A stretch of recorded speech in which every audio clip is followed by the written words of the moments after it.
हरिओम। एक बार एक व्यक्ति संत के पास गया और उसने संत से कहा, गुरुजी, मुझे एक पंक्ति में बताइए, एक पंक्ति में परिभाषित कर दीजिए कि अज्ञान क्या है। गुरुजी ने कहा, ईश्वर के अतिरिक्त कुछ और देखना ही अज्ञान है। एक पंक्ति में अज्ञान स्पष्ट हो गया और ज्ञान भी स्पष्ट हो गया।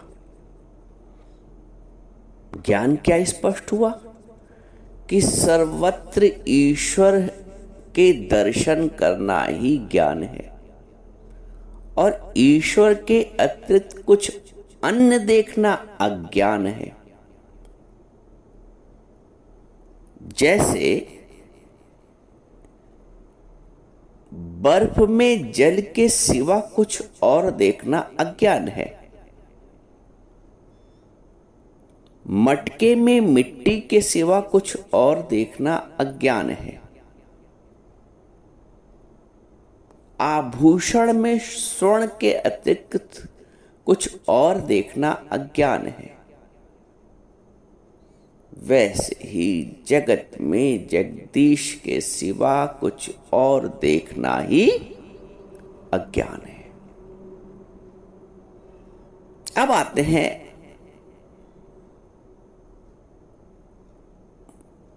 धरातल पर, व्यवहार के धरातल पर, वास्तविकता के धरातल पर। क्या ज्ञान के बिना हमको ये समझ होती है कि मटका पहले मिट्टी है बाद में मटका है, बर्फ पहले जल है बाद में बर्फ है, आभूषण पहले स्वर्ण है बाद में आभूषण है, जगत पहले जगदीश है बाद में जगत है।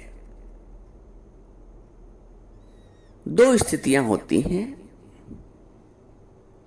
एक ज्ञान की, एक अज्ञान की।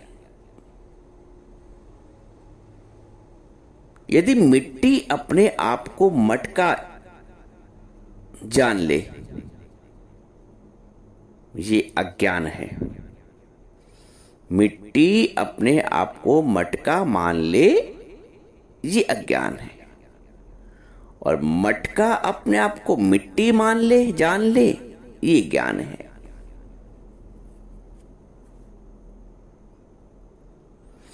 जीव अपने आप को ब्रह्म जान ले, ये ज्ञान है। और ब्रह्म अपने आप को मात्र एक जीव मान ले, ये अज्ञान है।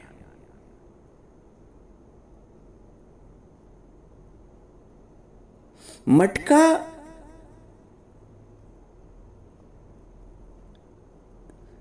यदि तत्व से अपने आप को जानने का प्रयास करता है तो वो ये पाता है कि मैं पहले मिट्टी हूं, पहले तत्व हूं। और जब उसको अपने तत्व का ज्ञान होता है, वही देखता है कि सर्वत्र तो मैं ही हूं, मिट्टी के रूप में।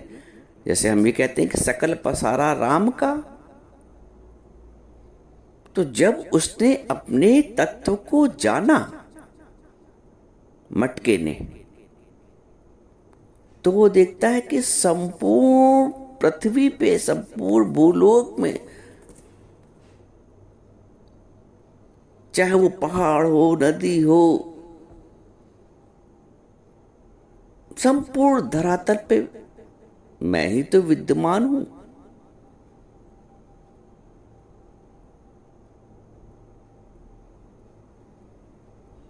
और जब वो मिट्टी अपने आप को मात्र मटका मान लेती है, तो उसका जो ज्ञान है वो लुप्त हो जाता है। मटके मिट्टी अपने आप को यदि मटका मान लेती तो मटका तो उसमें खरोच भी आएगी, मटका टूटेगा भी, फूटेगा भी, बनेगा भी, मिटेगा भी। मटके के रूप में उसमें गुण और दोष हैं। मिट्टी के रूप में वो निर्गुण है, निर्दोष है। जीव के रूप में, शरीर के रूप में गुण और दोष हैं। ब्रह्म भाव में, तत्व ज्ञान की स्थिति में न गुण है न दोष है, न राग है न द्वेष है, न मोह है न लोभ है,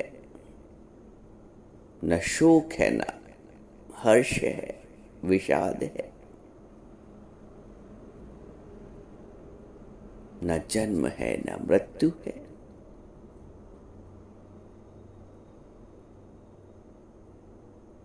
घड़ा कितना भी टूट जाए, मिट्टी के रूप में उसकी मृत्यु हो ही नहीं सकती। एक कण भी विद्यमान है तो मिट्टी तत्व तो है ही है।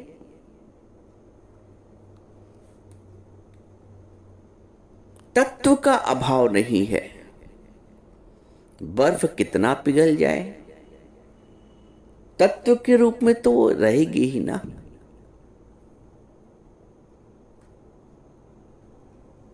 हम जब आकार प्रकार नाम रूप में फंस जाते,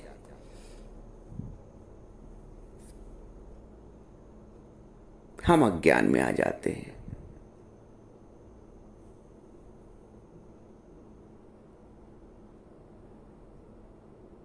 मेरा नाम है, मेरा कुछ रूप है,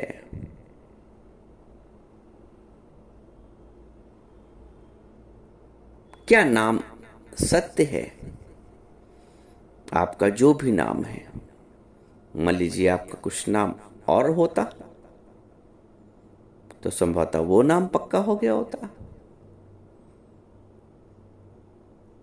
तो नाम तो मिथ्या हुआ ना, नाम शाश्वत तो नहीं हुआ ना।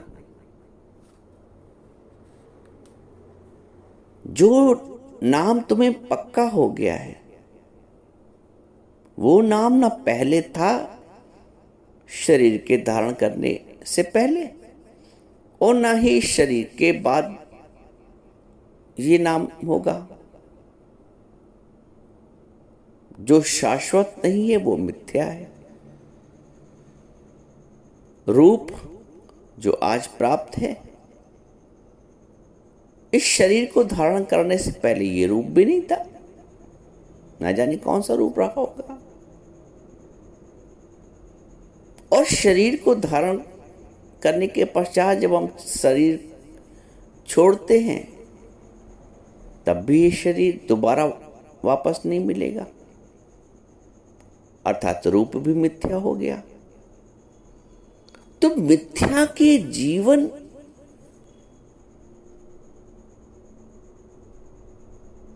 मिथ्या के आभास ने, मिथ्या के अज्ञान ने तुम्हें ज्ञान से परे कर दिया है। बर्फ सिर्फ अपने आप को बर्फ मानेगी ना, तो उसका एक दोष है बर्फ का, पिघलना।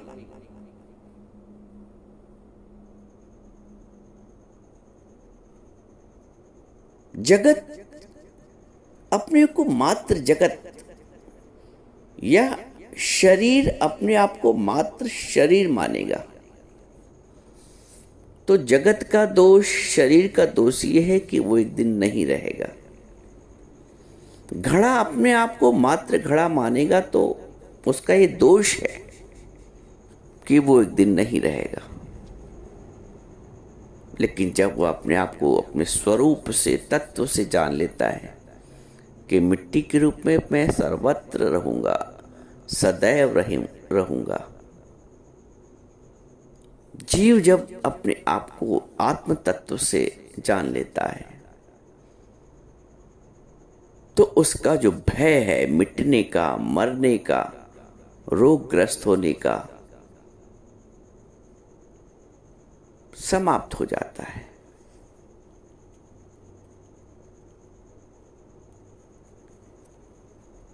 आत्मज्ञान हमें अपना आत्म परिचय देता है।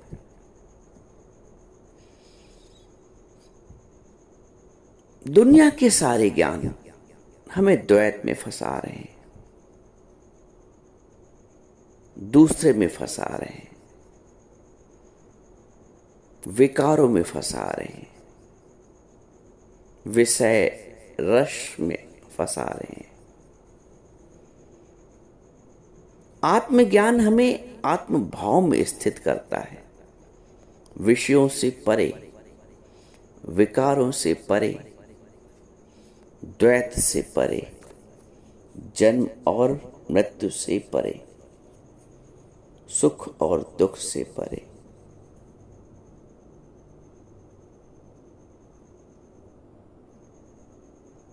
परम भाव, तत्व भाव हमारे जीवन में, तत्व भाव हमारे जीवन से अज्ञान का अंधकार मिटा देता है।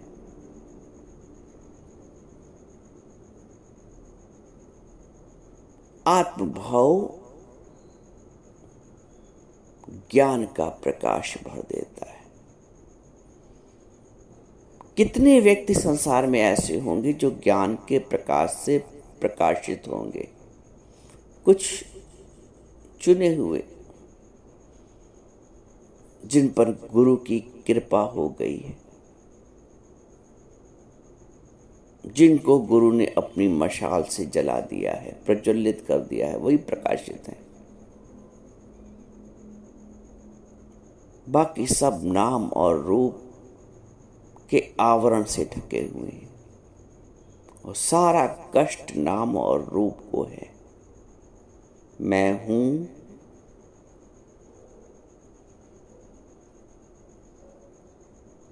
मैं शरीर हूं, मैं किसी का पिता, किसी की मां, किसी की सास, किसी का भाई बंधु।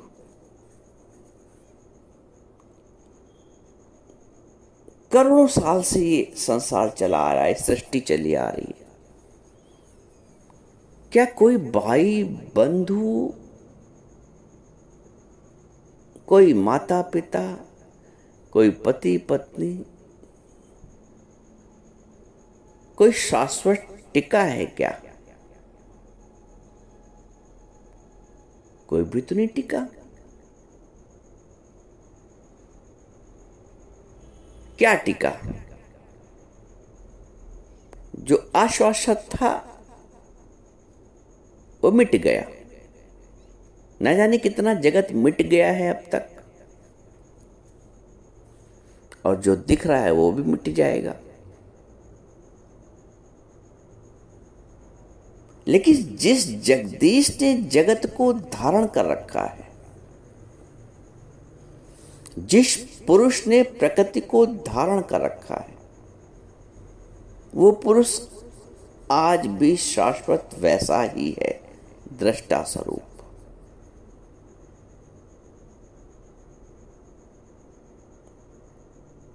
जैसे आप आत्मसत्ता के रूप में शरीर में जब आप दृष्टा बनते हैं तो आप ये देखते हैं कि शरीर में कितने परिवर्तन आ गए हैं बचपन से लेके आज तक। प्रकृति बदल रही है, देखो,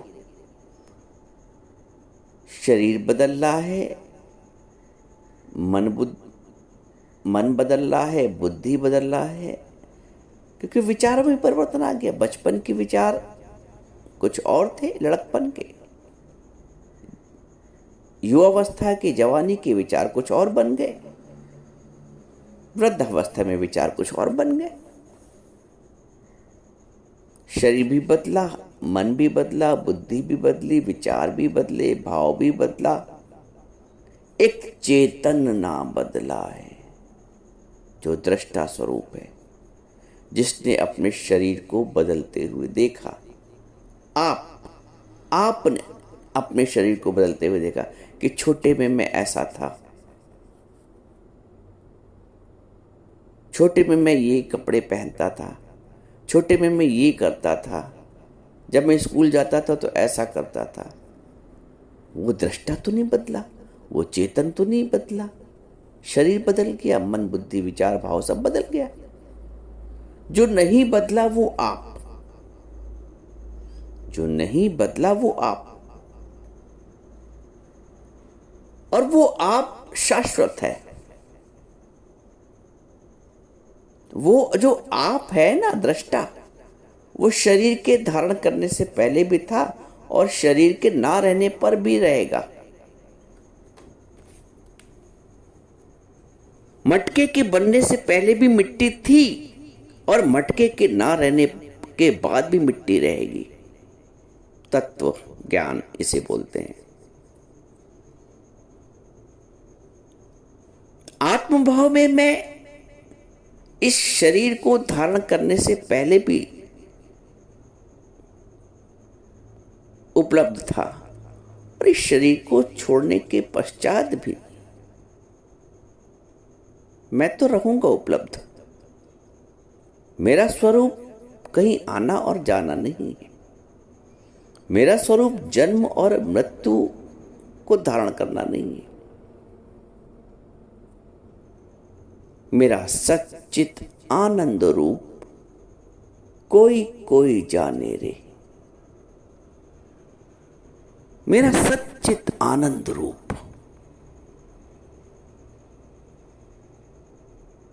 जिसकी मशाल प्रज्वलित है, वही दूसरे की मशाल जला सकता है।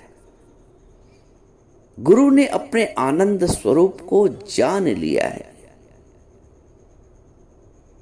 जिस गुरु ने अपने सच्चित आनंद स्वरूप को जान लिया है, वही अन्य को सच्चित आनंद स्वरूप का ज्ञान दे सकता है। जिसकी मोमबत्ती जल रही वही दूसरे की जला सकता है। जिसकी स्वयं ही बूझी पड़ी वो दूसरी मोमबत्ती कैसे प्रज्वलित कर सकता है। तो जिस गुरु ने आत्म साक्षात्कार किया है, वो ही हमें आत्म साक्षात्कार करा सकता है। जिस देख दिखावे तिसके बल जाए, नानक जी बोलते हैं। उसके बल बल जाओ जिसने अपने आत्मस्वरूप को जान लिया है, देख लिया है। जिस देख दिखावे तिसके बल जाओ। तुम्हारा साथ किसका होता है? जो लोग अज्ञान में विचरण कर रहे हैं। तुम किससे बात करते हो? जो लोग संसार की बात कर रहे हैं। तुम किसकी सुनते हो? जो लोग संसार को सुना रहे हैं।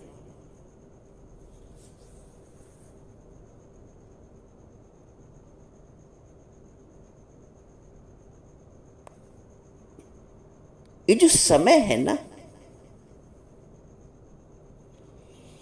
ये जा कहां रहा है? वो अब तक कहां गया है? तत्व बोध में गया है, ज्ञान में गया है कि अज्ञान में गया है? बहुत गई है इस जीवन में, बहुत गई, थोड़ी बची, थोड़ी भी अब जाए। तो क्यों ना वो ज्ञान में जाए, क्यों ना वो तत्व में जाए। क्यों अज्ञान की चर्चा, क्यों अज्ञान का श्रवण, क्यों अज्ञान का व्यवहार, क्यों अज्ञान का आचरण? ये सब प्रश्न अपने आप से ज्ञान के पश्चात।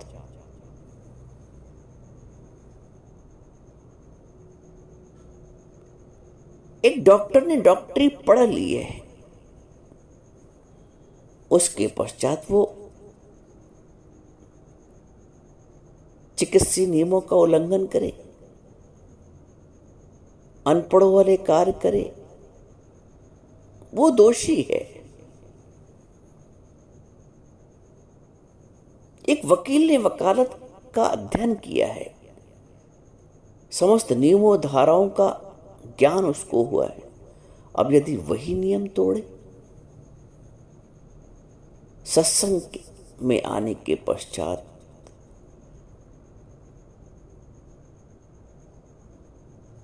हम सत्य से परिचित होते हैं, हम ज्ञान से परिचित होते हैं, और ज्ञान की अध्ययन के पश्चात, ज्ञान से परिचित होने के पश्चात यदि अज्ञान में आचरण करें तो दोषी होंगे। एक डॉक्टर अगर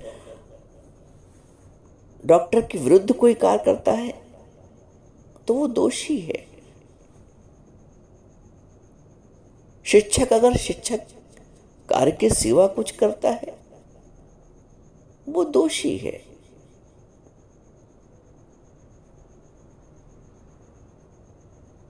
एक ज्ञानी को ज्ञान में आचरण के सिवा कुछ और करना, भगवत दृष्टि की अतिरिक्त कुछ और दृष्टि रखना, तेरी की, मेरी की, माँ की, पिता की, बहू की, कुछ अन्य दृष्टि रखना ही अज्ञान है, दोष युक्त है। अभी देखो हम कैसा जीवन जी रहे हैं, दोष युक्त होकर कि दोष मुक्त होकर। आत्मभाव के बिना दोष मुक्त नहीं हो सकते।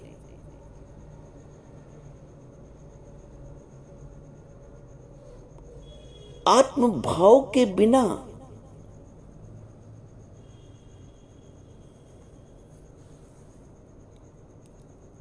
हम द्वैत भाव से परे नहीं हो सकते। द्वैत भाव क्या है? मैं और तू, अपना और पराया, सुख और दुख, मान और अपमान, निंदा और स्तुति, जन्म और मृत्यु, सारे भय अज्ञान के हैं। मटका अपने आप को केवल मटका मानेगा, सारे भय उसके, वो सारे भयों से ग्रस्त रहेगा। लेकिन जिस दिन मटके ने अपने आप को तत्व से मिट्टी जान लिया, उसके समस्त भय समाप्त हो गए।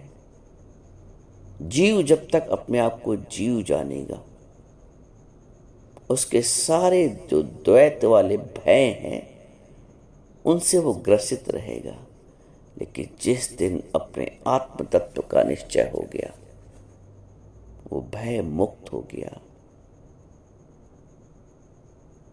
भय मुक्त होना है तो अपने आत्म स्वरूप का निश्चय करना पड़ेगा।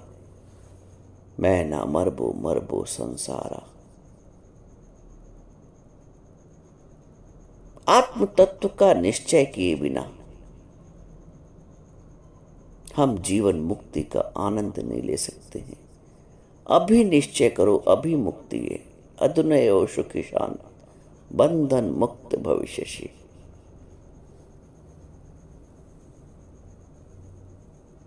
जन्मों का अज्ञान गुरु प्राप्ति के पश्चात क्षण भर में विलीन हो जाता है। क्षण में विलीन हो जाएगा जो तारा प्रभात। इतने तारे दिख रहे थे और सूर्य के आने पर, प्रभात के आने पे सब विलीन हो गए। तो जितना भी अज्ञान तुम्हें दृष्टिगोचर हो रहा है, एक ज्ञान की समझ के पश्चात समस्त अज्ञान निवृत्त हो जाएगा। इसलिए ज्ञान में जीवन बनाओ।